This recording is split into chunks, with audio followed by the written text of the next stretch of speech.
তোমাকে বানিয়েছে, জাহান্নামের মধ্যে একটি গর্ত আছে, ওই গর্তটাকে তোমাকে দিয়ে পূরণ করা হবে। এই কথা শোনার সাথে সাথে ওই লোক বলে উঠল আলহামদুলিল্লাহ। এদিক দিয়ে আলহামদুলিল্লাহ বলতে ওই লোকের দেরি হয়েছে, শরীরের অঙ্গ প্রত্যঙ্গ হয়ে একটা মানুষ হিসেবে দাঁড়াতে আল্লাহ পাকের পক্ষ থেকে দেরি হয় নাই। আল্লাহু আকবার। জিজ্ঞাসা করল, ওগো নবী মুসা আলাইহিস সালাম, কি বললো আমার ব্যাপারে? আমার তো এই হালত, আমাকে কেন বানিয়েছে এটার জবাব কি আপনার কাছে দিয়েছে? হ্যাঁ দিয়েছে। তোমাকে বানিয়েছে জাহান্নামের মধ্যে, আল্লাহ যে বিশাল জাহান্নাম বানিয়ে রেখেছে, জাহান্নামের মধ্যে একটি গর্ত আছে, ওই গর্তটাকে তোমাকে দিয়ে পূরণ করা হবে। ওই জাহান্নামের গর্তটা তোমাকে দিয়ে পূরণ করা হবে, তোমাকে সেজন্য জাহান্নামের গর্ত পূরণ করার জন্য বানাইছে। এই কথা শোনার সাথে সাথে ওই লোক বলে উঠলো, উঁচু কণ্ঠে জবান খুলে পড়লো আলহামদুলিল্লাহ আলহামদুলিল্লাহ আলহামদুলিল্লাহ। এই কথা শুনে মুসা নবী আলাইহিস সালাম লোককে বলতেছে, তোমাকে জাহান্নামের জন্য বানিয়েছে, সেই কথা শুনি তুমি আলহামদুলিল্লাহ আল্লাহ পাকের প্রশংসা পাঠ করলা, কেন এমনটা? ও মুসা কালিমুল্লাহ, আল্লাহর পয়গম্বর, আল্লাহ রব্বুল আলামিন পাহাড় বানাইছে মানুষের খিদমতের জন্য, নদ নদী বানাইছে মানুষের খিদমতের জন্য, সাগর গাছপালা তরুলতা বানাইছে মানুষের সেবা করার জন্য। কিন্তু আমাকে আল্লাহ নিজে তার জাহান্নামের সেবা দেওয়ার জন্য আমাকে সৃষ্টি করেছে, সেজন্য আমি খুশি আলহামদুলিল্লাহ। এদিক দিয়ে আলহামদুলিল্লাহ বলতে ওই লোকের দেরি হয়েছে, শরীরের অঙ্গ প্রত্যঙ্গ হয়ে একটা মানুষ হিসেবে দাঁড়াতে আল্লাহ পাকের পক্ষ থেকে দেরি হয় নাই। আল্লাহ রব্বুল আলামিন ওই লোকটাকে মানুষ রূপে রূপান্তরিত সাথে সাথে করলেন। সুবহানাল্লাহ। আসসালামু আলাইকুম ওয়া রাহমাতুল্লাহি ওয়া বারাকাতুহু। আল্লাহ সুবহানাহু তাআলা, আল্লাহ জাল্লা জালালুহু আম্মা নওয়ালুহু আমাদেরকে সৃষ্টির সেরা জীব, আশরাফুল মাখলুকাত হিসাবে প্রেরণ করেছেন। আল্লাহ সুবহানাহু তাআলার যত সৃষ্টি আছে সবচাইতে শ্রেষ্ঠতম সৃষ্টি হলো মানুষ। আর এই মানুষকে আল্লাহ সুবহানাহু তাআলা বহু নিয়ামত দান করেছেন। তার মধ্য থেকে উল্লেখযোগ্য নিয়ামত হলো শ্বাস নিঃশ্বাস। যে মানুষের শ্বাস নিঃশ্বাস আছে সে বেঁচে আছে আলহামদুলিল্লাহ, আর যাদের শ্বাস নিঃশ্বাস নেই তারা লাশ হয়ে যায়। শ্বাস নিঃশ্বাস ছাড়া, শ্বাস নিঃশ্বাস শেষ, সে লাশ হয়ে গেল, তার নাম লাশ হয়ে যায়। আল্লাহ সুবহানাহু তাআলার বহু নিয়ামত আমরা প্রতি মুহূর্তে গ্রহণ করতেছি। তারই মাঝে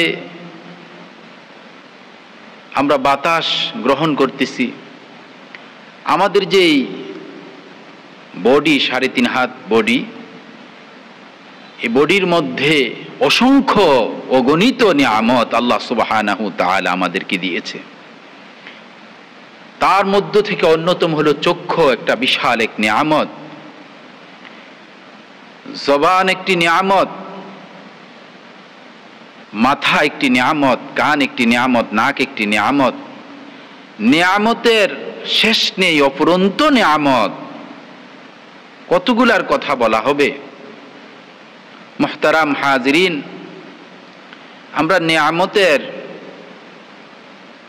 কথা যখন আলোচনায় আসে তখন আমরা জোরে সোরে পড়ি আলহামদুলিল্লাহ, কিন্তু এটা অনুধাবনের একটি বিষয় যে আল্লাহ সুবহানাহু তাআলা আমাকে দেখার জন্য চোখ দিয়েছে, পুরা জগৎটাকে আমি যেন দেখতে পারি। হাত দিয়েছে যেন আমি হাত দ্বারা বিভিন্ন কিছু ব্যবহার করতে পারি। জিহ্বা দিয়েছে যেন আমি স্বাদ গ্রহণ করতে পারি। কত রকমারি স্বাদ, আল্লাহু আকবার। যে গোশের স্বাদ, এক এক গোশের স্বাদ এক এক রকম, এক এক মাংসের স্বাদ এক এক রকম।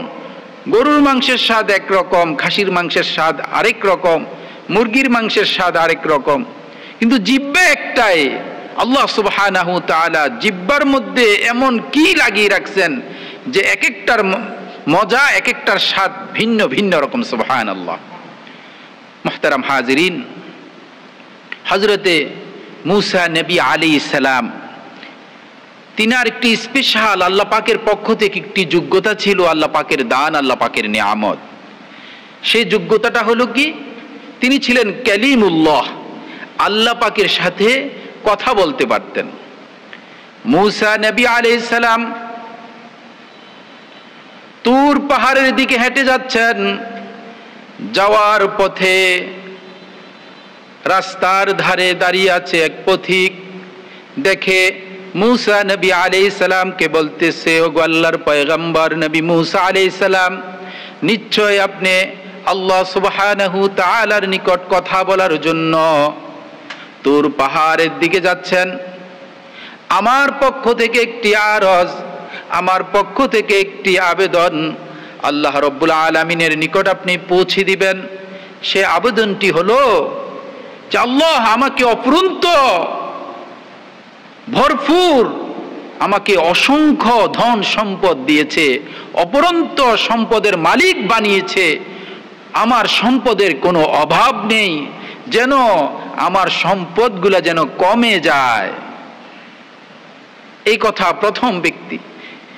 এরপরে যে একটু সামনের দিকে গেলেন, সামনে দিয়ে গিয়ে দেখতেছেন যে আরেক ব্যক্তি দাঁড়িয়ে আছে, তিনার জীর্ণ শীর্ণ অবস্থা, তিনার গায়ের মধ্যে, শরীরের মধ্যে কোনো দামি কোনো পোশাক নাই তো নাই, একেবারে ছিঁড়ে ফাড়া পোশাক পরে কোনো রকম দাঁড়িয়ে আছে তার একটি জীর্ণ শীর্ণ একটি ঘরের সামনে। সে মূসা নবী আলাইহিস সালামকে দেখে বলতেছে, ওগো আল্লাহর পয়গম্বর নবী মূসা আলাইহিস সালাম, নিশ্চয়ই আপনি তুর পাহাড়ের দিকে যাচ্ছেন, আপনি একটু আল্লাহ সুবহানাহু ওয়া তাআলাকে বলবেন যে আপনার অমুক বান্দা অমুক জায়গায় সে বস্ত্রহীন ভাবে কোন রকম বেঁচে আছে, তার একটা সামান্য জীর্ণ শীর্ণ ঘর আছে, তা ব্যতীত আর অন্য কোনো কিছু নেই। মুহতারাম হাজিরিন, হযরতে নবী মূসা আলাইহিস সালাম আর একটু যখন গেলেন, দেখতেছে একটি মানুষের মতো দেখতে, কিন্তু অঙ্গ প্রত্যঙ্গ নেই, অঙ্গ প্রত্যঙ্গবিহীন এক লোক মূসা নবী আলাইহিস সালামকে দেখে বলতেছে, ওগো আল্লাহর পয়গম্বর নবী মূসা, নিশ্চয়ই আপনি তুর পাহাড়ের দিকে যাচ্ছেন, আল্লাহ পাকের সাথে কথোপকথনের জন্য যাচ্ছেন, আমার ব্যাপারে একটি আবেদন, আমার ব্যাপারে একটি জিজ্ঞাসা আল্লাহ রাব্বুল আলামিনের নিকট আপনি বলবেন যে অমুক জায়গায় অমুক স্থানে আপনার বানানওয়ালা এক বান্দা বসে আছে, তাকে কি জন্য বানাইলেন? তার কোনো অঙ্গ প্রত্যঙ্গ নেই, দেখতে মানুষের মতো, তাকে দিয়ে আপনি কি করবেন? এই কথাটা শুধু জিজ্ঞাসা করবেন। মুহতারাম হাজিরিন, আল্লাহ রাব্বুল আলামিনের নিকট তুর পাহাড়ে কথাবার্তা শেষ করে নবী মূসা আলাইহিস সালাম যখন আসলেন, ওই প্রথম ব্যক্তির সাথে প্রথম সাক্ষাৎ হলো। আল্লাহু আকবার। প্রথম ব্যক্তি দেখে বলতেছে, ও আল্লাহর পয়গম্বর নবী মূসা, আপনি কি আমার ব্যাপারে জিজ্ঞাসা করছেন কিনা আল্লাহ রাব্বুল আলামিনকে? আমার তো প্রচুর ধন সম্পদ, অপরন্ত ধন সম্পদ, আমার এই সম্পদ কিভাবে কমবে? আল্লাহ রাব্বুল আলামিন মূসা আলাইহিস সালামের মাধ্যমে ওই লোককে বলতেছে, ওই লোককে গিয়ে বলবে তিনি যেন আর আমার শুকরগুজার না করে, তিনি যেন আমার শুকরিয়া কমিয়ে দেয়, শুকরিয়া করা না করলে তার সম্পদও কমে যাবে। আল্লাহু আকবার। ওই বান্দা মূসা নবী আলাইহিস সালামের কাছে এই কথা শোনার সাথে সাথে অশ্রু সিক্ত নয়নে আল্লাহ পাকের কাছে ফরিয়াদ করতেছে, আমি কিভাবে, আল্লাহু আকবার, আমি কিভাবে আল্লাহ পাকের নিয়ামতের শুকর না করে আমি থাকবো কিভাবে? আমার এই 3.5 হাত বডির মধ্যে কত সুন্দর করে চোখ দিয়েছে, কত সুন্দর মধ্যে নাক দিয়েছে, কত সুন্দর করে কান দিয়েছে, কত সুন্দর করে আমার চেহারাটা সাজিয়েছে, আমার বডিটাকে সাজিয়েছে, হাত দিয়েছে, পা দিয়েছে। আমার এই সম্পদের প্রয়োজন নাই, শুধু যদি আমার এই 3.5 হাত বডির শুকরিয়া আদায় করি, আল্লাহ রাব্বুল আলামিনের শুকরিয়া আদায় করে শেষ করতে পারবো না। লা ইন শাকারতুম লা আযীদান্নাকুম ওয়া লা ইন কাফারতুম ইন্না আযাবি লাশাদীদ। আল্লাহু আকবার। দ্বিতীয় ব্যক্তি জীর্ণ শীর্ণ অবস্থা, আল্লাহু আকবার। ওই ব্যক্তির সাথে মূসা নবী আলাইহিস সালামের দেখা হলো, সাক্ষাৎ হলো।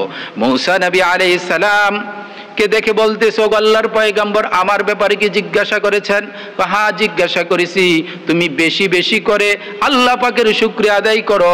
আল্লাহ রব্বুল আলামিন এখন তোমাকে যে অবস্থা রাখছে তার চেয়েও আরো কিছু দিবে। আল্লাহু আকবার। কিন্তু এই কথা শোনার সাথে সাথে ওই বস্ত্রহীন মানুষটি, জীর্ণ শীর্ণওয়ালা গড়ওয়ালা মানুষটি, সে আল্লাহ পাকের শুকরিয়া আদায় করার জন্য সে রাজি নয়। না, আল্লাহ কি দেখে না আমাকে? আমার যে এই জীর্ণ শীর্ণ অবস্থা, আল্লাহ আমাকে দিচ্ছে না কেন? সে নাফরমানি শব্দ উচ্চারণ করলো, আল্লাহ পাকের প্রশংসা জ্ঞাপন না করে।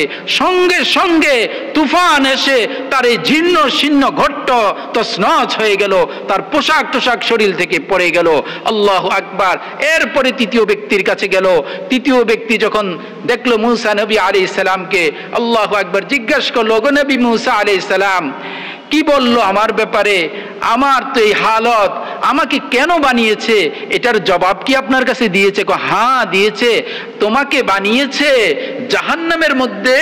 আল্লাহ যে বিশাল জাহান্নাম বানিয়ে রেখেছে, জাহান্নামের মধ্যে একটি গর্ত আছে, ওই গর্তটাকে তোমাকে দিয়ে পূরণ করা হবে। ওই জাহান্নামের গর্তটা তোমাকে দিয়ে পূরণ করা হবে, তোমাকে সেজন্য জাহান্নামের গর্ত পূরণ করার জন্য বানাইছে। এই কথা শোনার সাথে সাথে ওই লোক বলে উঠলো, উঁচু কণ্ঠে জবান খোলে পড়লো, আলহামদুলিল্লাহ আলহামদুলিল্লাহ আলহামদুলিল্লাহ। এই কথা শুনে মূসা নবী আলাইহিস সালাম লোককে বলতেছে, তোমাকে জাহান্নামের জন্য বানিয়েছে, সেই কথা শুনি তুমি আলহামদুলিল্লাহ আল্লাহ পাকের প্রশংসা পাঠ করলা কেন? এমনটা। ও মূসা কালিমুল্লাহ, আল্লাহর পয়গম্বর। আল্লাহ রব্বুল আলামিন পাহাড় বানাইছে মানুষের খিদমতের জন্য, নদ নদী বানাইছে মানুষের খিদমতের জন্য, সাগর গাছপালা তরুলতা বানাইছে মানুষের সেবা করার জন্য। কিন্তু আমাকে আল্লাহ নিজে তার জাহান্নামের সেবা দেওয়ার জন্য আমাকে সৃষ্টি করেছে, সেজন্য আমি খুশি আলহামদুলিল্লাহ। এদিক দিয়ে আলহামদুলিল্লাহ বলতে ওই লোকের দেরি হয়েছে, শরীরের অঙ্গ প্রত্যঙ্গ হয়ে একটা মানুষ হিসেবে দাঁড়াতে আল্লাহ পাকের পক্ষ থেকে দেরি হয় নাই। আল্লাহ রব্বুল আলামিন ওই লোকটাকে মানুষ রূপে রূপান্তরিত সাথে সাথে করলেন। সুবহানাল্লাহ। এটা আল্লাহ পাকের প্রশংসা, আল্লাহ পাকের নিয়ামত, আল্লাহ পাকের শুকরগুজার করার কারণেই আল্লাহ রব্বুল আলামিন তাৎক্ষণিকভাবে এই আল্লাহ পাকের এই প্রদত্ত এই নিয়ামত দান করেছেন। মুহতারাম হাজিরিন, আমরা তো আজকে বিভিন্ন পথে বিভিন্ন মতে যাচ্ছি, বেড়াচ্ছি, ঘুরতেছি, ফিরতেছি, কিন্তু আল্লাহ পাকের নিয়ামত যে প্রতি মুহূর্তে আমরা গ্রহণ করতেছি এই ব্যাপারে আমরা উদাসীন। এই ব্যাপারে আমরা কি উদাসীন? আমাদের সচেতন হতে হবে। প্রতি মুহূর্তে আল্লাহ পাকের কুদরত, আল্লাহ পাকের নিয়ামত আমরা গ্রহণ করতেছি। আল্লাহ পাকের প্রশংসা জবানে আমরা বাক্য পাঠ করে স্বীকৃতি দেব এবং অন্তরে অন্তঃস্থলে তা স্থাপন করব এবং বাস্তবেও প্রতিষ্ঠিত করব যে আলহামদুলিল্লাহ, সর্ব অবস্থায় আলহামদুলিল্লাহ বলবো। তো আফসোস ও পরিতাপের বিষয় যে আমরা আল্লাহ পাকের শুকুর গুজার করি না, আল্লাহ পাকের প্রশংসা না করে। কেউ যদি আমাকে জিজ্ঞাসা করে, ভাই কেমন আছো, আমি বলি যে আছি, মোটামুটি ভালো আছি। কিন্তু কত আফসোস, অথচ আমাকে কত সুন্দর করে বানিয়েছে, আমার মাথা দিয়েছে, আমার চক্ষু দিয়েছে, আল্লাহু আকবার। এ চোখের উপরে কত সুন্দর পাপড়ি দিয়েছে, আল্লাহু আকবার। এগুলা যদি না থাকতো আমাকে দেখতে তো বিশ্রী দেখা যাইত। কিন্তু আমি কত নাফরমান, আমি আমার চেহারার দিকে, আমার শরীরের দিকে তাকালে তো লক্ষ লক্ষ কোটি কোটি নিয়ামত, কোনটার আমি আল্লাহ পাকের প্রশংসা আদায় করব? আল্লাহ তাআলা কোরআনুল কারীম কারীমের সূরা রহমানের মধ্যে বারবার বলেছেন ফাবিআইয়ি আলাই রাব্বিকুমা তুকাজ্জিবান, তোমরা আমার কোন কোন নিয়ামত স্বীকার করবে। প্রতি মুহূর্তে আল্লাহ পাকের নিয়ামত, আল্লাহ তাআলার নিয়ামতের মধ্যে আমরা হাবুডুবু খাচ্ছি, কিন্তু আমরা বুঝতেছি না। আল্লাহু আকবার, আল্লাহু আকবার। আল্লাহ তাআলা আমাদেরকে আল্লাহ পাকের নিয়ামত বুঝে শুকরগুজার বান্দা বনার তৌফিক দান করুক। ওয়া আখিরি দাওয়ানা আলহামদুলিল্লাহি রাব্বিল আলামিন।